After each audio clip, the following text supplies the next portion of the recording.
Welcome back, everyone, to Pod of Thrones. I'm Jeff. I'm Jennifer. And joining us today is the Dog of Thrones, Sophie. I thought you had a surprise guest for me. I was all excited. I was like, ooh.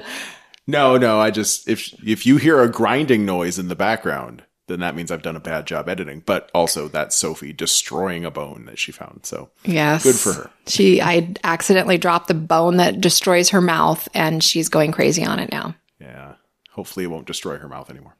She'll destroy the bone. It's revenge. Nope. So, how you feeling, babe?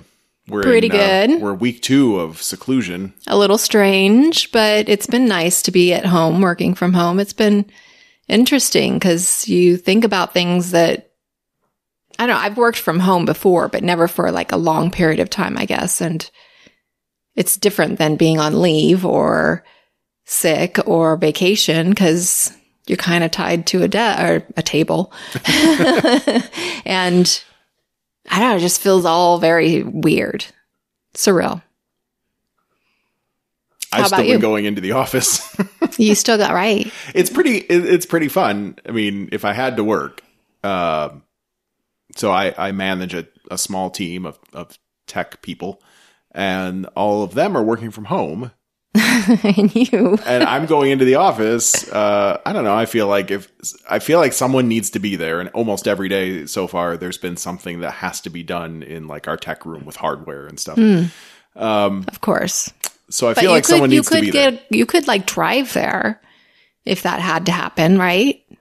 Well, I think it'll come to that eventually. But as it stands right now, like I know tomorrow I have things I have to go do to finish up stuff from today. So how many other people are there? Well, yeah, that's the thing that makes it kind of fun. Is like I don't really want to go to the office, but if I had to be there, it's kind of cool that we have like 3 floors of a big office building and there's 2 people there. Now, are they sick? Are these people sick? Well, it's me. Well, I'm one of them, Oh. so I'm not sick. Let me just knock on some wood here. There we go. And then our operations manager's there too. Just keeping an eye on the mail delivery more. Well, than that's anything. good, I guess. I don't know. Well, so I work for a law firm, and it's like some things that so all the attorneys are working from home, but to keep business going, mail is still a factor. So like every day the mail's going to come in the morning, and she has to sort through the mail. And I'm surprised the mail is still a thing. Hey, right now. Through rain or sleet or dark of night, right? But we have no email. Virus shall stop the delivery. Oh, you mean just in general? Right. Oh, well, no, not just in general, but I feel like if the mail did have to shut down, which kind of they should if you think about it. I mean, the virus can live on paper and people can cough on paper and mail it. That's how people are communicating now. Like my mom wants stamps. I'm like, stamps? Where do you get those? And so I'm thinking she's not sick and she is quarantined. But if she were to be sick and coughed on something and mailed me a letter and I opened it up and this poof of invisible the bacteria floating up out of it. Yeah. Mm-hmm. I would be sick because doesn't it live on things for a while? A couple days, yeah. They think. Well, maybe the post office is slow right now. Maybe. Maybe they go through a sanitizing process of some sort. Probably not. Well, and so this lucky person that I'm working with not only has to sort the mail, but then open stuff that needs to be opened and then scan it and send it to the attorneys. This lucky person might get sick real soon. Yeah. That person's been ordering me lunch every day. Oh, no. Yeah. But not touching it. Well, probably not. I mean, it all comes in containers, and I've been washing my hands and doing my best to follow protocols. But yeah, if I had to be at work, 2 people in an office made for 160, 175 people is kind of cool. That is pretty cool. Yeah. Yep. And strange. And strange. Very strange. Yeah. Yep. Yeah. So anyway, that's been my life. What are we doing? We watched Westworld. It's different from the Wayne and Garth. Not quite the same as Wayne's World. Right. Though you could have, I mean, there's no comedy places in the Dallas parks. I mean, they could do a Wayne's World. Yeah, bro. You got Westworld and Samurai World and and what I've written on my paper as Nazi land, because Nazi world seemed weird for some reason. It was War World, which is hard to say. War World. It's hard. War World. You're right. Oh, God. I didn't even think about that till you said something. I wonder if she tripped up on that when she had to say it. 'Cause she did say War World. Dang it. War World. We should get in touch with Tandy Newton and ask her if there are some good outtakes. I'll try. Yeah. All right. We'll just email her. Yeah. I'll reach out. Send her a card. I have her phone number. It's okay. Nothing you need to worry about. I'm not worried about nothing. I feel like that speaks poorly of me. What? You don't think Tandy Newton's a threat? No. You've seen her naked. I wonder if that's fake hair down there. I don't know. We should ask her that too. Well, yes, you should. Let me just jot this down. Ask Tandy Newton about Merkin. Merkin? What is that? It's a pubic wig. Oh, shouldn't it be called like a Virkin? Or a... Well, no, I'm sorry. No one thought of that like a couple hundred years ago or whenever they started. Oh, is it that old? It's an old thing, yeah.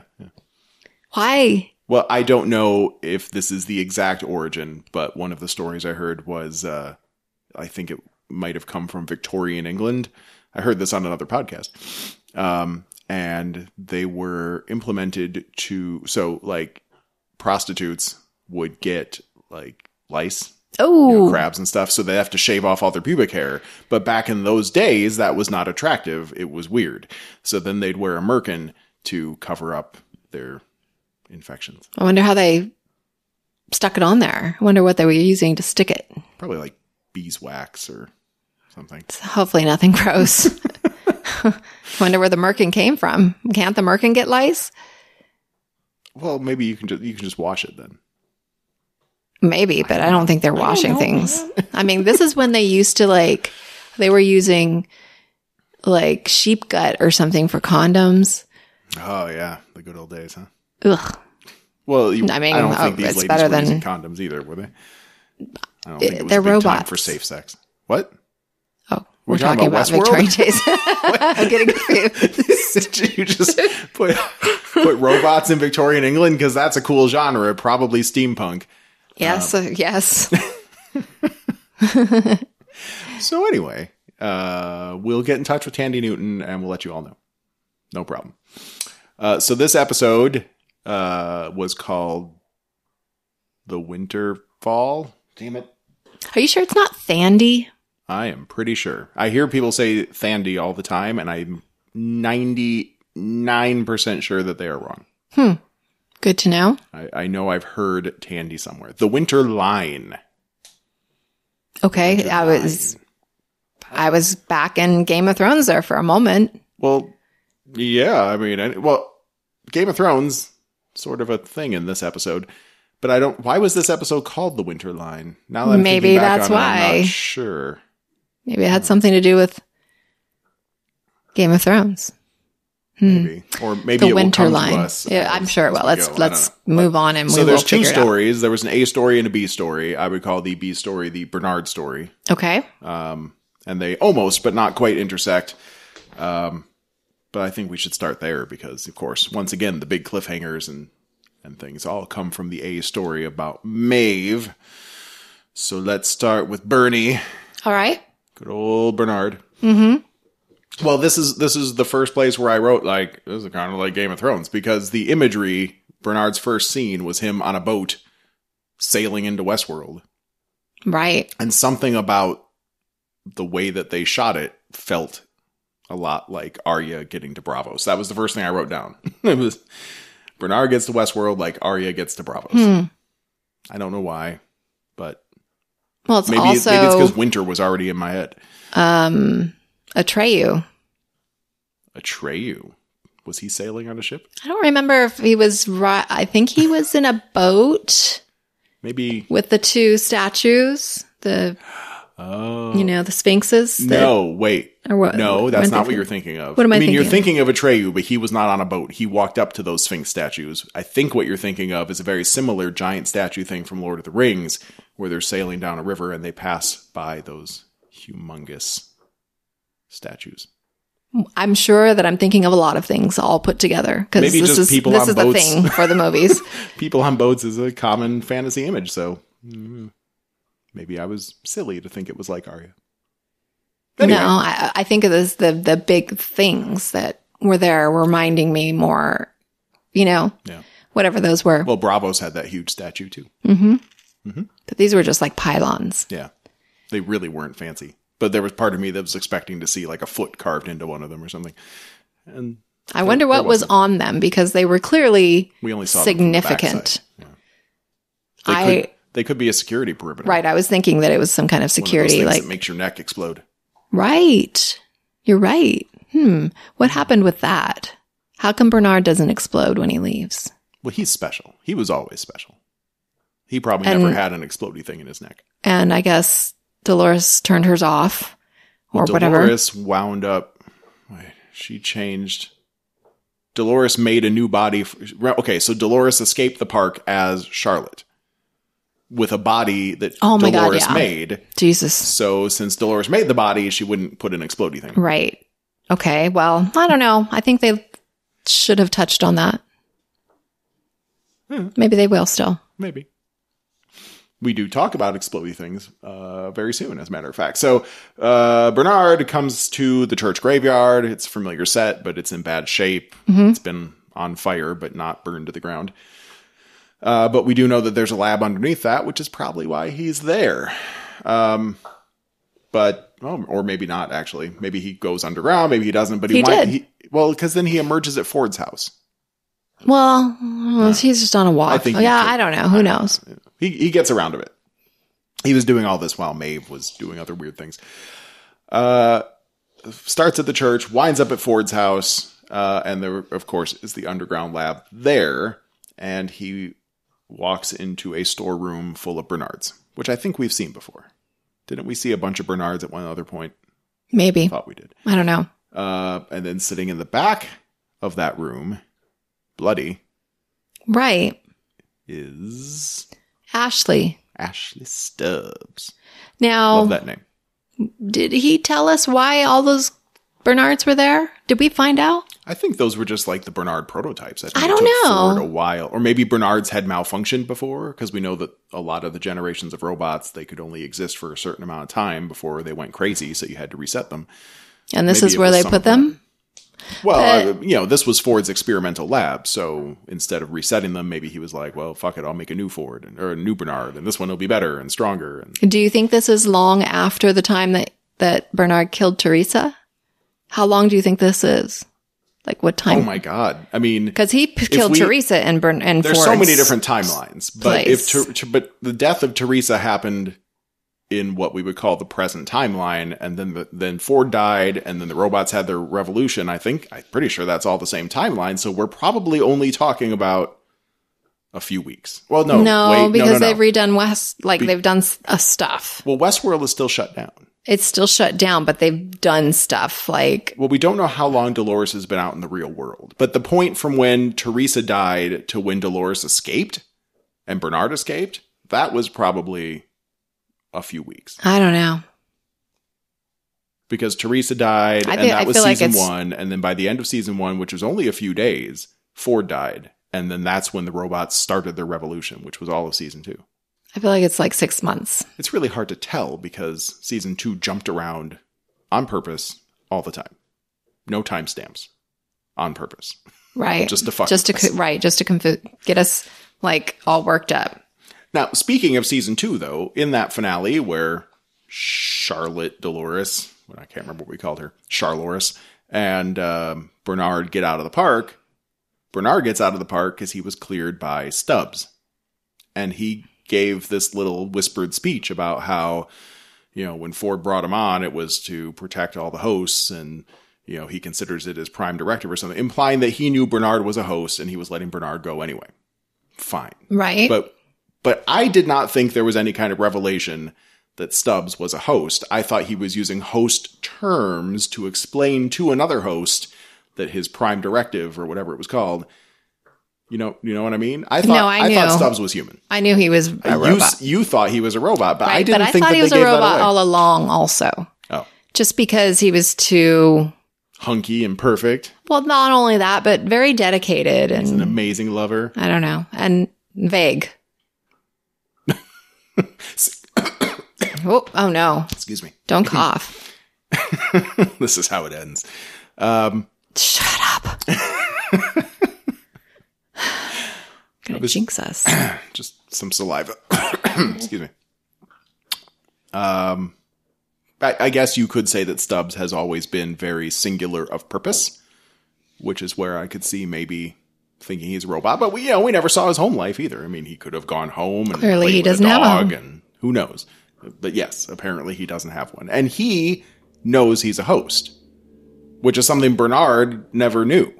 Right? I mean, Right. Bernard didn't know Bernard was a host until the very end. Yeah, I guess. Until he killed Teresa. But can you have a host know you're a host? Maybe he just figured it out when he tried to kill himself. Well, I think... No, well... He might have thought he was human, but then once Bernard was gone and the revolution was over, he must have known he was a host. Sophie! He must have known he was a host because he tried to shoot himself in the exploding spot. Right. Or But the hosts glitch out when they know they're a host. So... True. But, I mean, my other thought was he could have known he was a host, but was programmed to never tell anyone else he was a host. But I guess there's really no point in that. Right. He must have just found his programming at the very end. I don't know, but it's a hole. Well, a hole in the Bernard plot. was surprised in any case to find out that Stubbs was a host. Mm-hmm. Well, Bernard didn't know he was a host. So it was a well-kept secret. I feel better about not knowing because Bernard didn't know. And Bernard's way smarter than me. Right, and he's like top of the chain. I mean, I've got a lot of great skills, but I am not a world-renowned scientist and robot builder. Okay. I'm close. Glad we cleared that up. I'm close. But what are we talking about now? anyway, so he finds Stubbs. That was the point of all of this. Stubbs was in the back of the Bernie closet. And he was bloody and seemingly unconscious or dead. Dead, right? Or sitting up dead. I mean, if he was human, he would have been dead. His eyes weren't blinking. Mm-hmm. But as Bernard gets close, he comes back to life. Yeah. And in a kind of yucky, gross way. We watched the making of afterwards, and they said we didn't do anything to whatever. No direction. What's that Hemsworth's name? He's a Hemsworth. I can't remember. Which one? Liam? I was just going to say Liam, but I don't know that that's right. I think it's Liam. There's Let's Chris just call and him Luke Ashley. All right. Anyway, they didn't do anything CGI to his face. That was all him sputtering and blustering, and that was pretty cool. He did it right. He did a good robot glitch. He's not just hunky, I guess is what I'm trying to say. Okay. And I can respect that. Okay. All right. Anyway. So Bernard fixes him up and finds out, we hear his last orders were to help Bernard escape the park, which means Ford knew this was coming a long time ago, I guess. And then he didn't have anything else to do, so he tried to take himself out. That was that. So Bernard says he's trying to find a way to stop Dolores. They speak upon it for a moment. Who can stop her? The only possible answer would be Maeve. Right. I'm not sure how they came to that conclusion. Are you? I mean, I don't even remember Bernard. Well, they know that she rewrote her code. That's true. Dolores didn't really do anything like that. No, Dolores was just kind of a self-aware badass. But I don't want to rewatch season 2. And maybe if one of you remembers, you can write in and tell us. But I don't remember Bernard being exposed to Maeve's Jedi mind tricks, which I would think would be the main reason that you'd think she could stop Dolores. But maybe it's just a known thing. Maybe. Probably came up in some briefings. Right. There's this robot going around controlling all the other robots, making them kill themselves. But yeah, Maeve's not necessarily a badass. She had Hector and Armistice and the others fighting for her. She had the bulls do a charge through. And so her ability to control stuff was what made her a badass, but she herself is not necessarily an amazing fighter. Right. Mm-hmm.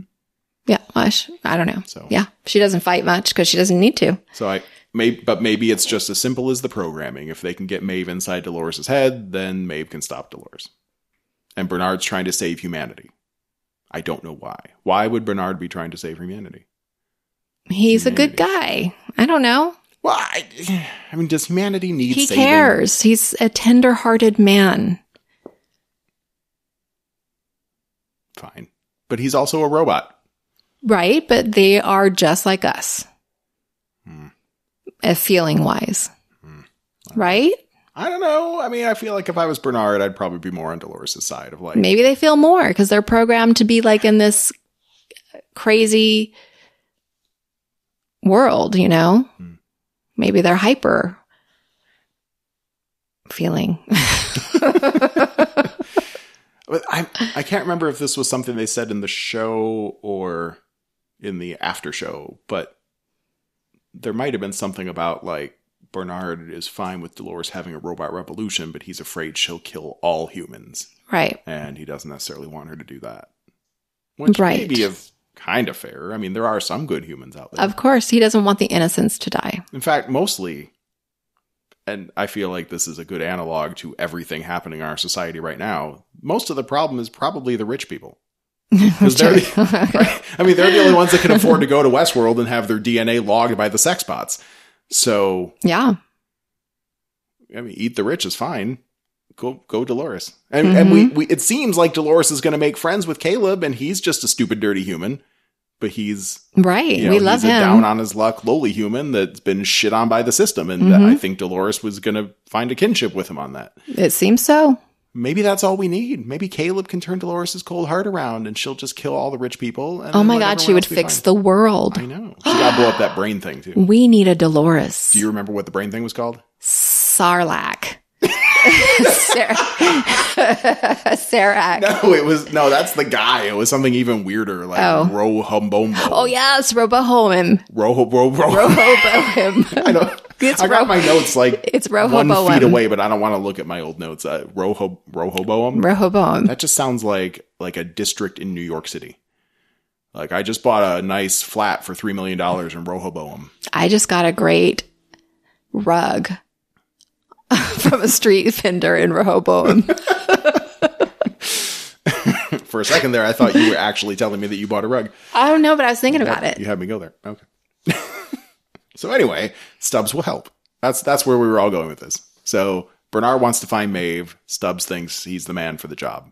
It gives him new purpose in life, which is nice. I felt bad for him before. I thought he was going to be pissed off when he woke up and... Well, he seemed pissed for a second. Like, what the fuck are you doing? Yeah, but he seemed happy to have a purpose. Well, yes, wouldn't you? I mean, you were suicidal because you had no purpose, and now all of a sudden, purpose again. That's nice.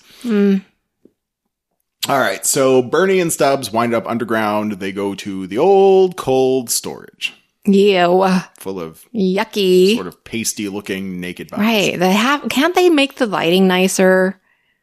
No. If you're going to have a place, I'm pretty sure there's a law that if you're going to have a place to store deactivated humanoid robots, it has to have blinking, flickering, fucked up lights. You would think somebody would go down there and be like, hey, this is creepy. I think Obama signed that into law a few years ago. Oh. Yeah. It's okay. The one thing he did that was wrong. Really? Well, I don't know. I mean, comparatively. Yeah, I mean, that was the worst thing Obama did. I mean, compared to drone strikes and saving the banks and all that, this was easily his biggest crime, was signing the blinking light law for robots. So, now we're thinking there's no way Maeve's in cold storage because she's off in Nazi land doing all sorts of Nazi stuff. But it turns out she is there. And she is there. Mm-hmm. That was a surprise. But then maybe there's two Maeve bodies. Right. There are a lot of Bernards. At that point. A lot of Bernards. And they find her body. They get kind of excited. And she's standing there. And then it turns out her head's been cored. God. And the other thing, can't they just have a flap that opens? A little skin tag that you pull on. Some of those buttons, like 1920s pajamas where your butt would open up. Right. Or, like toupee snaps. People I don't know how this works, but I think people have snaps sewn into their head and snap their toupee on. Wow. I'm not sure. That seems unreasonable, but I think I've been told that. That's hardcore. That's what they could have. Snaps on their cool. skull. That's actually a pretty great idea. I might be willing to do that if I ever needed a toupee. But I don't think I'd ever want one. But if I wanted one, because then it's never going to blow away in the wind. Right. Because that's embarrassing. Exactly. A little body modification. Maybe the snaps are sewn into people's... No, because they don't have hair. Nice try, though. that would be extensions, I think, is what you're thinking of. Those little clips. Right, so they find Mavebot, but she is Sans core, so they have to figure out what the fuck's going on with her, so they have to go up to a populated floor where people are actually doing work. I think it was like sub-basement 57 or something. I think you're right, yes. This underground shit has gone too far. And that brings us to the big reveal, I guess, of the episode. They're walking through the stuff, and they're in the medieval world. Does that have a name yet? We got Samurai World, Westworld, War World. No, I don't think we've heard of a name. I don't think we have a name on medieval world. But now, watching the post-credits thing, they revealed something that I didn't notice because I didn't give a shit enough to notice, and that was there's two guys talking, these dorky techs talking about smuggling stuff out and selling it on the black market, and that was Benioff and Weiss. Right. The lovely guys behind Game of Thrones. Yes. They're still lovely. Are they? They did a great job. They skipped out on Comic-Con. They would not face... It's because they knew they were going to get murdered. No one was going to murder them. I bet somebody would have murdered them. There was a stabbing once in Hall H, but it was over seating, and it was with a pencil. Oh, my goodness. Aye. That's a thing that happened a few years before we started attending Comic-Con. Just a few. Shh. Hey, nerds got to fight. Mm-hmm. Anyway, Benioff and Weiss, they were there being funny. They were going to smuggle something out of the park, and the reveal was... It was Drogon. Yeah. He looked perfect. He looked just like the Drogon we remember, maybe smaller. Yeah. He had to fit in a room. Yeah. He was a teenage Drogon. So this presents so many questions. What? Where do we start? Well, we know why they did that. Why? Just to have fun. That's what they said in the aftermath show. Okay, well, that's not what fans care about. The fact of the matter is, even if they only put Drogon in there for fun, Drogon now exists in this world. Uh-huh. So, there's two questions then, or, a set of questions. Which one is it? Is it that maybe in the future, someone who designed Medieval World was a big fan of the real Game of Thrones show that we all just watched, and they decided to model some stuff in medieval land after Game of Thrones stuff, and that's why the Drogon's there? Or was all of Game of Thrones a simulation in the first place? It never really happened. All those ice zombies were robots. Okay, is Bran still capable of being a tree? Well, he's probably a robot, so sure, why not? I don't know about this. Well, so Bran was simply accessing the forge. Oh, I see. He was just a special robot that got reprogrammed that could access the forge so he could learn about anything that he wanted to search for. Pretty cool.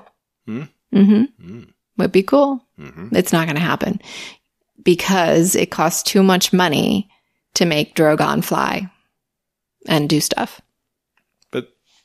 But he was there. No, I mean for future. Like if they were going to make him. Oh, like if we were to see more of Medieval World again? Yeah. Flying around Drogon. It doesn't seem like we're gonna. I mean, Westworld's leaving the park now. But we don't know how many seasons it's going to go. Maybe they'll get bored and go back to the park eventually, and then we'll see, Brienne of Tarth and the Hound facing off, and then Hound starts glitching and his jaw falls off or something. Nice. That'd be cool. We get to see a whole different ending. Oh, yes. You just have to do some different stuff on the quest line. That's why they made the ending so bad, so that we would be happy with the new ending. I know I've said it before, but I would pay almost any amount of money for a Skyrim-style game in Westeros.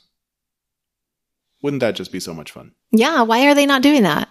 Because everyone's dumb. You should pay almost any amount of money to make that game. Okay. I mean, I've got like $23 in my wallet. Well, there you go. Is that enough? Go make it. Okay. I'll hop on Fiverr and try to find some programmers. Right. Okay.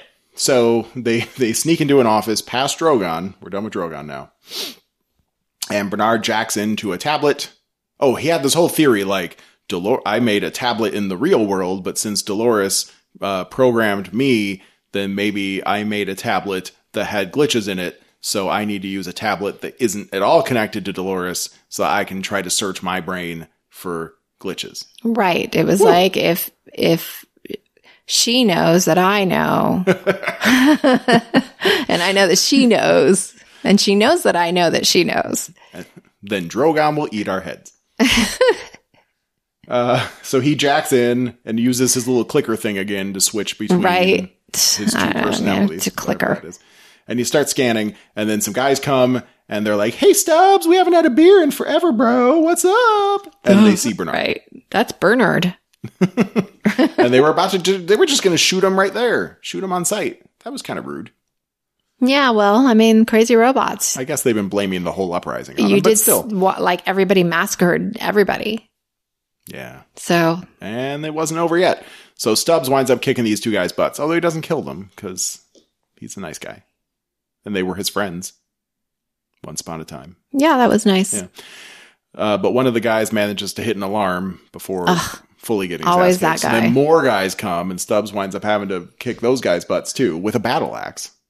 That was awesome. I liked that. Yeah, that was fun. But although we didn't get to see much of it, but true. But it was the idea of it was fun. Swings. Then it went like we were focusing on Bernard and seeing the blurry action in the background. Bernard, hurry up.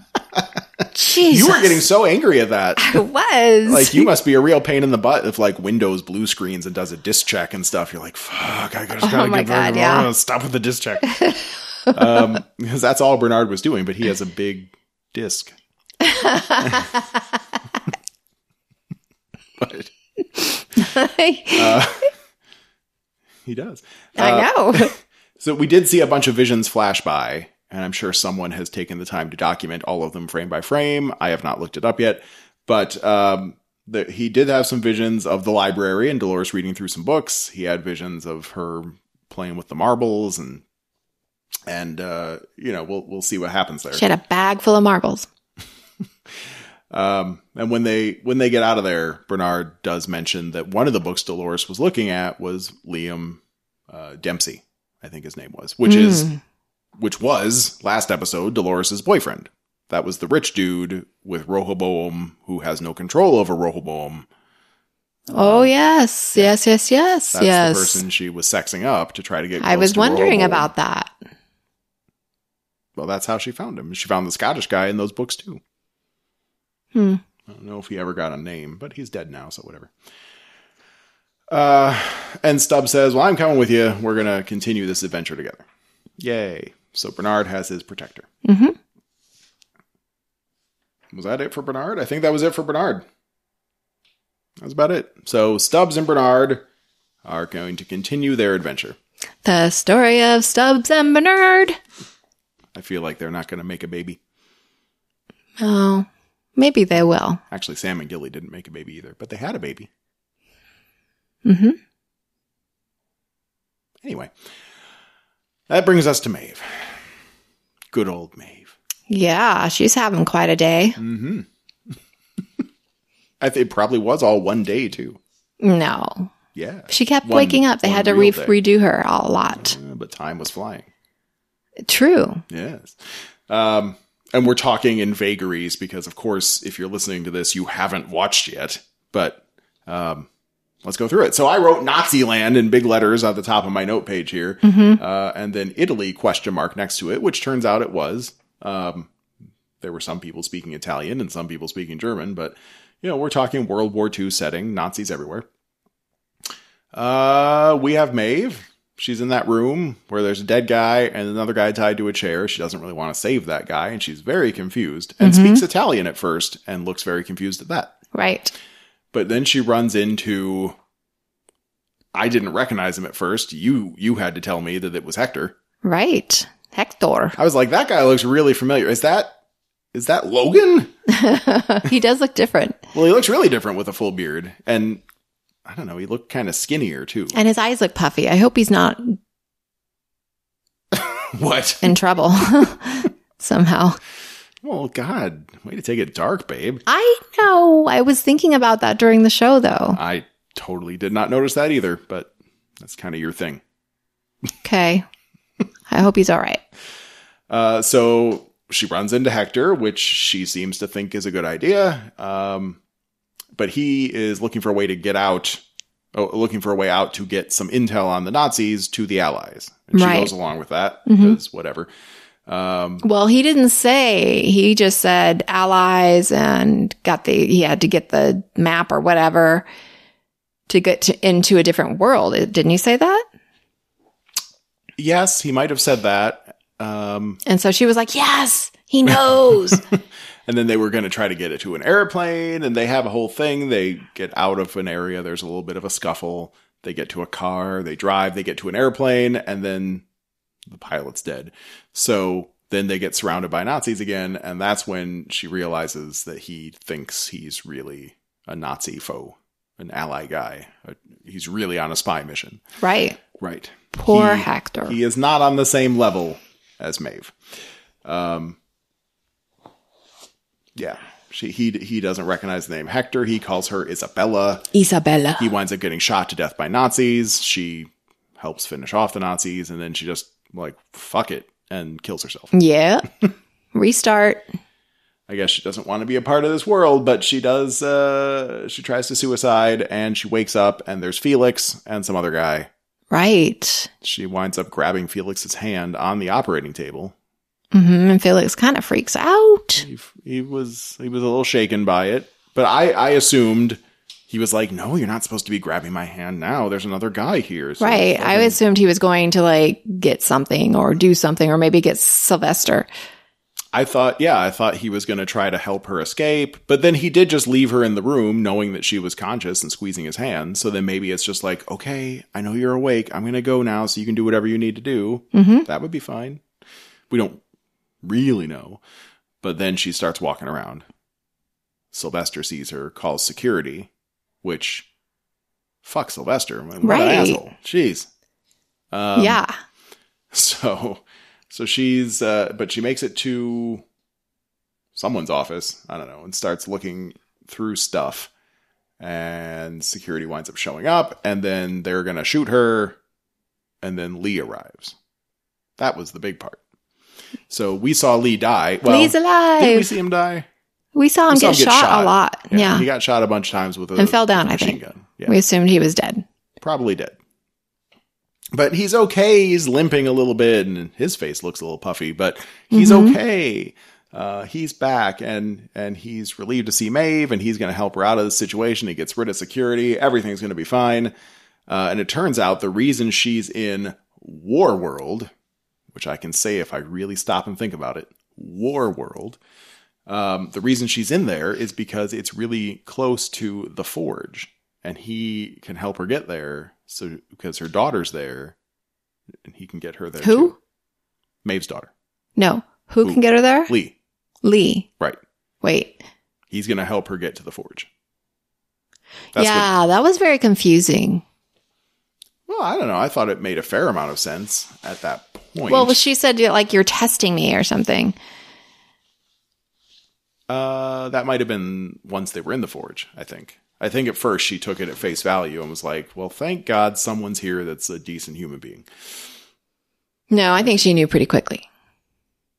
Well, she winds up going along with it because there's a whole new scene where she winds up escaping. It was... Actually, I think I wrote a note saying Maeve Groundhog Days. What? She was doing a little Groundhog Day thing where she went through the whole thing a couple times. Right. And... Oh, yeah, I thought we were fast-forwarded. Well, I'm skipping over the Bernard stuff, but like while Bernard's doing stuff, she winds up going back into Warworld and wakes up and does her thing, and then Hector's a doofus. But she winds up escaping to some woods. She's trying to get out of there. She wants Hector to come with her, but he is way too programmed. Right. He can't leave his cause. He can't handle it. Yeah. It's like he loves Maeve or Isabella, whatever her name is. But his programming is at a higher level that says defeating the Nazis comes before love, which is probably what you want in a spy. You know what I find interesting is that they're trying to escape this world because everybody's so cruel and like everything that they do to the robots to murder them or whatever their fantasy is to go there for. Mm-hmm. But yet now she's just like, oh, whatever. See ya, Hector. Well, I think... I know. She knows there's no use. There's nothing she can do. Yeah. But now she maybe gets a taste of how the humans feel. Yeah, I guess. In a different way, but at the same, she had to let go of that personal connection. Well, she loves Hector, but her primary drive is getting to her daughter. And true. I don't think there's any situation where she would have put Hector above that, which probably made it easier for her to walk away. Mm-hmm. Mm-hmm. Yeah. So Lee shows up. He's in the woods waiting for her, and he brings horses. How did he know she was there? Because this was his plan. Okay. He set up the meeting point, and she met him there. It's just Hector wouldn't come with. So they wind up making it to the forge, which we saw last season. The big room with the red glowing computers and all that shit. Still a stain on the floor from Dolores' brains. Right. Not even, it was like fresh. I don't know about that. But still, it was like bright red. It was a dried puddle, at least. So Lee starts talking about the encrypted world. And it does bring back something. It must have been, it was something Dolores did. They were doing this big upload to satellites of all the data in the forge. That once the data in the forge was uploaded to the satellites, it was going to be Dunzo time in Westworld. All the security guys were just going to take down everything that wasn't already taken down. Murder, because they had nothing to worry about because all their backups were saved. But Dolores hit some buttons, and I remember there was this big thing. It looked like the ion cannon from like a Star Wars ship, and it was shooting out visible glowing data beams, but then it turned and started going a different direction. And I think Dolores said something about she was sending everybody to a place where they'd be safe. So it's all the memories, all the stored code of all the hosts. Okay. And she sent it somewhere. So Lee starts asking about that. He says he doesn't, he wants to help her get to her daughter, but he doesn't know where the encrypted world was sent. Right. So that made me think right away that he was programmed by, the powers that be. Right. Gods, by the gods, to get data from her. Well, it was very weird. And I got confused. I'm like, what is he talking about? Because he was asking Maeve, like, well, what are the coordinates? Where did you send them? And so I'm thinking, like, Maeve was never in the forge before. How come I thought I was forgetting. Know that? I was like, what's going on? Someone's got to talk to the continuity people in this show. But it was all a trap. Oh, and like Lee's kisses Maeve. Mm-hmm. He's like, in love with her. I've wanted you for so long. You're the best. But yeah, so it was all a trap. Maeve figures it out. All a trap to get the coordinates. Which means Delos is in a bad state because all they wanted was that data. It was a whole thing with the security guys. What was that guy's name? Carl Strand, I think, last season, the head of security. His whole point in being was to get the encryption key for the data and get the data uploaded. But it wound up uploading to the wrong place. Mm-hmm. That's not good. And at that point, I wrote Lee blue screens of deaths because he thinks he's a real person. And she's telling him he's really dead. He never made it out alive. He really is dead. And he's a recreation of himself. And he starts glitching like crazy. Mm-hmm. And I thought he was going to explode. And then the forge starts warping, like fading out and in. Right. That was interesting. So I wrote her brain is in a jar somewhere. We didn't actually know where that was yet, but it appears that, we know the core is missing from Mavebot, where Bernard found her. And we know she's in some kind of weird simulation now. So, yeah. So they go back to the Westworld offices, and her goal now is to find the rules of the game, She knows they're in a game. How is she going to break it? She gets into the data tablet and says they reused all their sloppy old shitty code, so she figures she has a way out now. And it all revolves around the square root of -1. Right. Does that mean anything to you? Well, you can't have a square root of -1. Correct. So, but why didn't the robots know that answer? Because their code was shitty. Oh, nobody bothered to tell them? I guess not. That's a very good question. I hadn't thought about it in those terms, but yeah, the reason that so she winds up asking these two people that come into the room, what's the square root of -1? And they kind of lose it. I mean, they don't freak out, but they wind up in this rambling conversation about how the square root of -1 works. And they do reference I, which is the mathematical term for square root of -1. But I is an imaginary number. Right. That's why it's I. So it's not real, and computers can't figure that out. Mm-hmm. And it starts to slow down the world. They had a really cool effect. Like, yes. Maeve throws this bust of Maeve, because it's Lee's office, throws this bust of Maeve, and then it slows down and freezes in midair. That was neat. That was really cool. And then they snap out of their conversation, and everything comes back to normal. Mm-hmm. But for those of us that deal with computers every day, it becomes very obvious what's happening right away. She's overtaxing the processor of whatever like Commodore 64 1980s piece of shit she's stuck in. She's figured out that she can slow it down. So, let's see. I wrote they start a new day. There's lots of chatter in the lab. Oh yeah, they're prepping for the next day in Warworld. All the robots are getting their cleanup from the murders of the previous day. And they're getting dressed, and she gives all the German soldiers copies of the plans that Hector normally is trying to sneak out. Mm-hmm. Yeah, I was a little confused at first. Yeah. I was like, what? So when we didn't know what the papers were. Right. I actually thought she was going to write on the pieces of paper, like, what is the square root of -1? So that all the robots would read it and start to get really confused. But they were just copies of the plans because you had a stack of them. You can get one out every day. So when she comes out into Warworld that day, we don't know how she started it, but in the lab, there's a bunch of people all chattering about the square root of -1 all at the same time. Like all these little conversations happening. And then she comes out to the Germans and sets off, she turns in Hector. He's a spy, but then she starts pointing out that all these other German people are also spies, and they're all going to have to kill each other. And that causes mass confusion. Right. And then they start killing each other. They have to follow their code, so they have to kill whoever the spy is. Mm-hmm. They can't logic their way out of it, I guess. Right. And she causes the whole world to crash.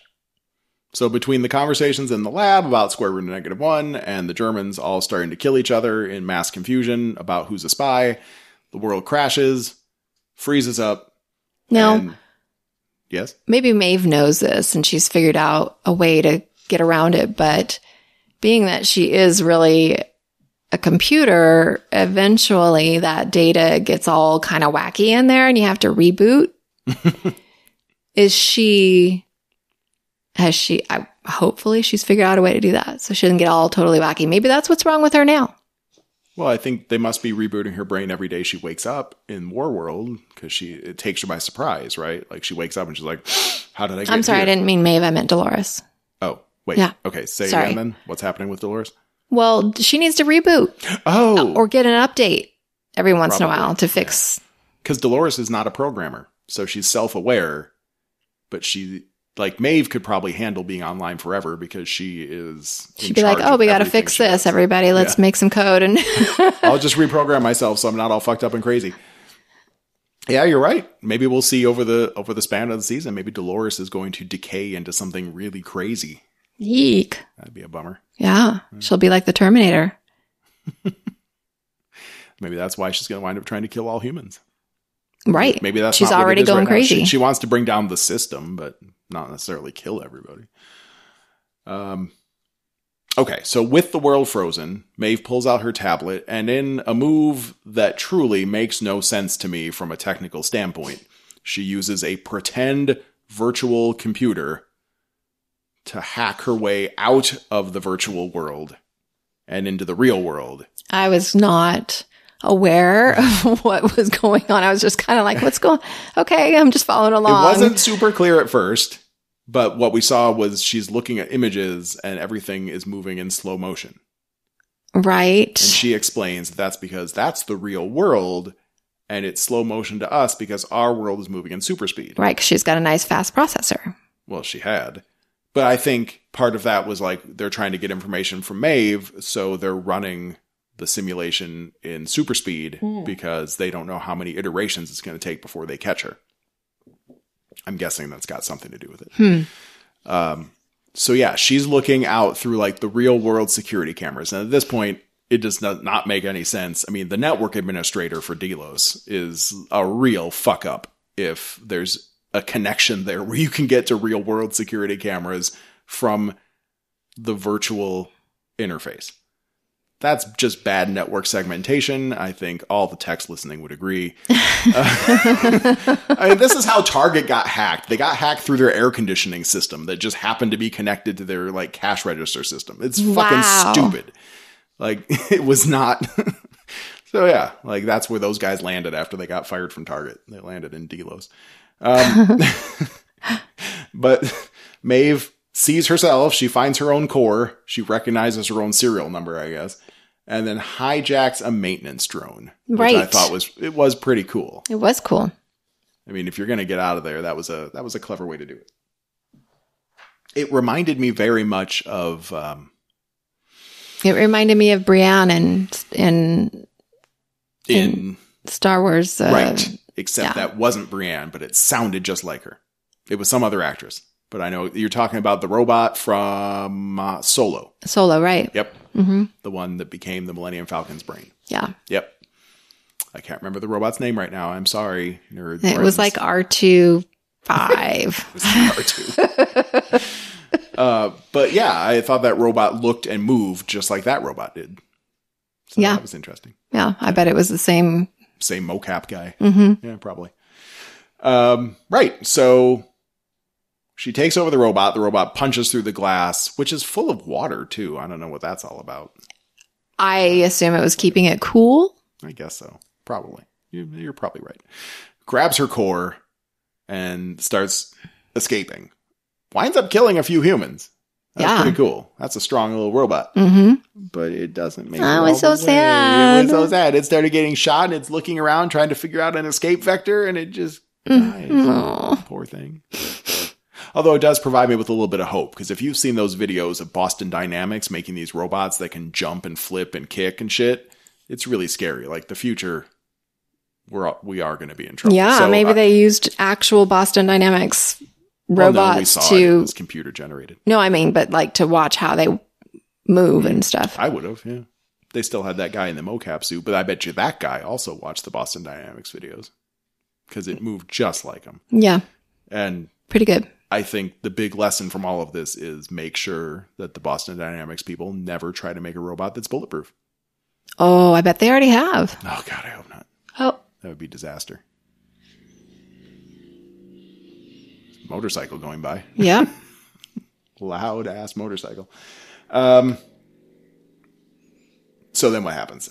So the core gets dropped, blah, blah, blah. And then all of a sudden Maeve wakes up again in a new place with a pretty sexy dress. Right. Yeah. Her boob was almost out. Oh, yeah. Way to go, Tina. I'm sorry. What? I blacked out there for a moment. She's walking around this fancy estate and she meets some guy who, fucking Christ, I'm not going to get his name right. I tried to write it. Engerard Serac. Sounds good to me. So we don't know much at this point, but Serac's name came up last episode. He's the guy that's really in control of Rumba-bum-bum. Rumba-bum-bum-bum shakalaka. Rehoboam. He's in charge of Rumba-bum. So we know that from last episode, but he doesn't say anything about that here. He just says, "Hey Maeve, how you doing? I really need your help." Now he says she's in the real world, but we don't really know if that's true or not. It could have still been a simulation. He could have been inside the simulation. What do you think? Is she really out? I don't know. I think it might be a simulation that he created to make her feel like it was the real world, but I feel like it that would could have been be the the real choice. world. I feel like they wouldn't take her out into the real world, but again, they do want her to stop Dolores. So a safeguard in place. What's the safeguard? He froze her. Well, okay, so he says there's a war happening. He says his business is to not predict the future, but to create the future, which I think is the ultimate evil of Rumba-bum-bum, right? Well, he wants to make the place a safer world.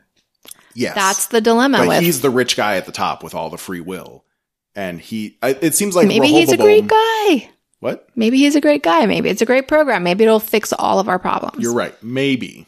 Well, it probably does fix a lot of the problems. I mean, you still have Caleb doing his crime app, but it seems like what Rumba-bum does is like decide how people are going to lead their lives. I get the impression that Rumba-bum like decides what school you're going to and what your job's going to be. Right when you're born. It's probably going to be like your DNA or whatever. It probably does. I bet you're right.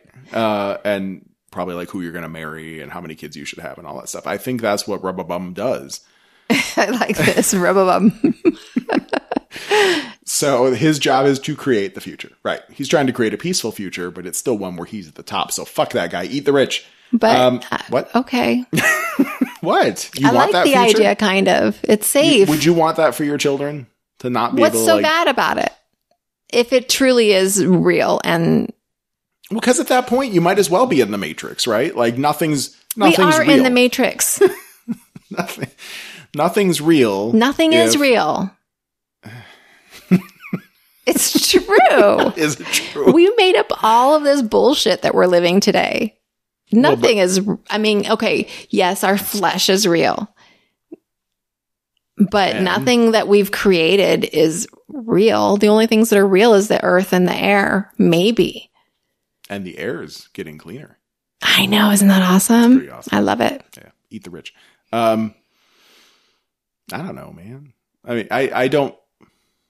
It's the whole question of humanity, isn't it? Like, we should be able to make our own choices. It even goes into like religious stuff. Like the reason there's evil in the world is because after Eve ate the apple, like humans had free will, and that's why they got kicked out of the Garden of Eden or something. But, basically like we have a choice one way or another. So God probably could have stopped that. What? I'm saying this is the foundation of religion, I think, is that God allowed us to have free will so we could choose to be good or evil, do the right thing or the wrong thing, and, get blessed or punished for it. Like, we're supposed to have free will, so Rumba-bum is taking that away, and therefore is like the opposite of God. It's the devil. The devil? The Antichrist? Antichrist. I guess Serac must be the devil. Okay. Okay, well, let's just back right out of all of that. and let's go back over to... Okay, so basically, he asks...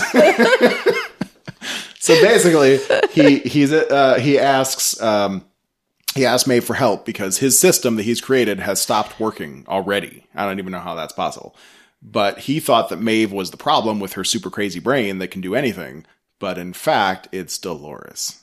Right. Which Maeve helps figure out. Yes. I think I'm going to have to watch this episode again to... I'll watch it with you. So he says, I'd like you to find her and kill her. And she says, I don't take orders from anyone, bitch. And she tries to stab him with a steak knife, but he has a clicker, just like Bernard has. And that freezes her in place. Right. And that was a very good, I don't know how they made it so clear. It's a very good freeze frame. Yeah. Yes. They did a great job. She looked very uncomfortable. Yeah, it was very clear. Mm-hmm. Good job. Yeah, way to go, FX guys. And then that's the end of the episode. He walks away and he's like, I hope you'll reconsider or something like that. It's still not 100% clear if she's really in the real world or not. Although I guess if it was a simulation, he wouldn't have minded getting stabbed. But I don't know. But then their conversation would have had to end. Yeah. I don't know if giving her a body right away would have been the smart move when you're not sure if you can control her yet. So she might still be in a sim. Maybe not. I don't know. Yeah, it doesn't really matter. Because if she buys in, then he's going to let her out. Well, he would have to, I imagine. Yeah. So, wait. Yes. No. What? So, yes. I think that she is still in the simulation because of that, how it was, that freeze frame was so digital. It was not, and they could have made it look like she was frozen, but they're in the same, but I feel like it looked digital, or it was just it did. I mean, it was too good. Because she would have fallen over, which... No, but it seems like they purposefully made it look better than it would have in real life. You know what I mean? Yeah. As if real life people could freeze like that. But, actually that goes to something that they were saying in the making of at the end too, about the Nazis and how one of the reasons you knew it was all a simulation was because even though we've seen the robots freeze before, they've always been like standing up straight or sitting down and then they just stop moving. Whereas these Nazis would have fallen because they're like mid-jump and getting shot and everything around them freezes. So Dolores was like bent over in a stabbing position. If you were to just freeze someone like that, you'd still have momentum. You can't stop physics. Right. So even if you freeze her arm, she's going to keep moving forward. Mm-hmm. She has to have been in a simulation. Right. Has to be. If not, then they don't give one rat's fuck about physics. Although it was a really great picture. I mean, I started out this conversation just now that's saying how great it was because it was so clear. And well, it was an amazing effect. It's just, I think she has to still be in a sim. Right. I think we've come to that conclusion. All right. Way to go, us. Boom. I'd high five you, but then we'd have to touch and, well, we can air bump. Yeah. It's been making our nights very awkward. A little bit. Yeah. You roll over and I scream and scurry away to my, on my corner of the bed. So anyway, back to quarantine, I guess. That was the episode. We'll be back in just a few days with the next one. Mm-hmm. Mm-hmm. I'm looking forward to seeing it. This next one is going to be about Dolores again. Do we know how many episodes they've done or going to do this season? Let me check my phone. Vamp. I don't know what vamp means. It means fill time. Say something to our audience. So I thought maybe be beatboxing or something. Look, that's fine. That's a great way to vamp. Go for it. All right. Well, I've heard better beatboxing. All I can tell you is what's in the IMDb list right now, and that only lists 8 episodes. So it could only be 8 episodes, but I think the previous seasons were 10. I don't know, but it's going to go by too fast. And then what? Then we do what we say we were going to do and rewatch The Witcher and do an episode by episode of that because there's a lot to talk about. Oh. What? They were only I feel like that wasn't very many episodes, was it? I think it was 8. Yeah. Everything is so short. We just need them to keep going on, just like Three's Company and The Friends. Well, I mean, there's a lot of similarities. But there are small differences in the production of Three's Company and Westworld. Just a few. Well, I mean, there's more money these days. That's true. If you threw enough money at it, you could get an infinity number of non-stop episodes. It could be like Days of Our Lives, a different episode every day. It's not like some very tired actors. Right. I was at a doctor's office the other day and I saw, I don't know if it was it was General Hospital came on and I was like, oh my God, these people were like 20 when they started this show and I was watching it back then. Yeah. And they still look almost the same. Oh, well, that's a lot of makeup, right? More mature and a little older and, Still so sexy. But yeah. So sexy. Yeah. Make a career out of it. You'll retire rich. I don't know. Would you feel okay doing that? Like 40 years? Yes. I mean, maybe it's great. It could be a lot of fun. Could be. It's also cheesy. They probably end the scene laughing. It's probably the people that like intended to be a serious stage Shakespearean actor or something and only did work on Days of Our Lives that wind up becoming hardcore alcoholics. But You're the right. people that just decide that's so sad. Maybe you should take that back. To enjoy their reality. Yeah, it's probably a fun job. Yeah. All right. That's my verdict on the soap opera. Everybody would recognize you, but they wouldn't know your name. They would know your character name. Yeah, that's all right. If I was famous, I think I'd be okay with that. Would you? Sure. I was thinking if I saw somebody like, because when we saw John Raffio, yes, I didn't know his name. And what do you say? Like, if you want to get their attention, you don't want to call them by their character's name because that's insulting. Well, it's Ben Schwartz, but if you don't know his name right off the top of your head, I would just say like, "Oh my God, I love you so much."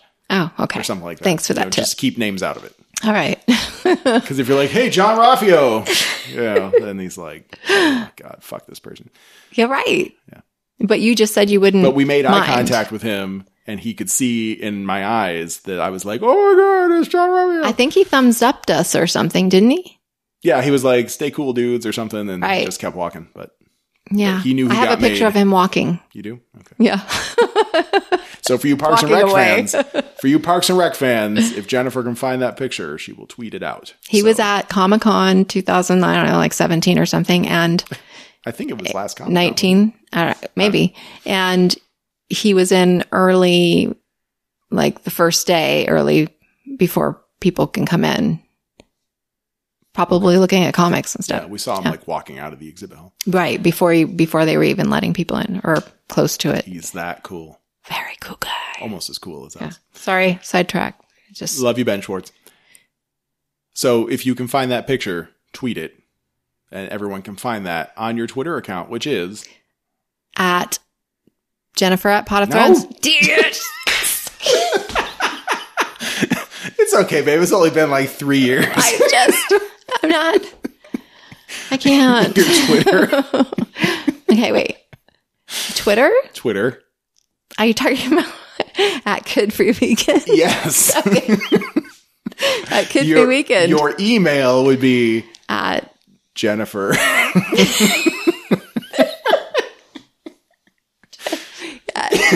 I have so many, you know? I mean, like, which one do you use? There's only 2 on your phone. I just saw it. Jennifer at potofthrones.com. Okay. I mean, okay. Okay. Or come talk to me at Pod of Thrones on Twitter or Jeff at potofthrones.com. Always happy to talk to anybody. I get so lonely. It's quarantine. I mean, really. Yeah, let's talk, people. That'd be fun. Reach out. We know it can be lonely. If anybody wants to chat about Westworld, yeah, anyone, let us know. Come on. I mean, Lore Master Kevin seemed excited that we finally podcasted. Oh, did you talk to him? But he didn't say he wanted to come on the show either. So if anyone wants to chat Westworld, just let us know. We love talking. Mm-hmm. That's what we do. Mm-hmm. We were doing a lot of talking even when we weren't podcasting. But now we're back to talk more and more. You're weird. Thanks. You're welcome. All right, well, we'll see you in a few days, people. Mm-hmm. We're only a couple days from Sunday again, it feels like. So I know the week's going to fly by. And then we'll see what happens next. So until then, adios, muchachos. What? You're not saying anything, huh? All right, fine. Whatever.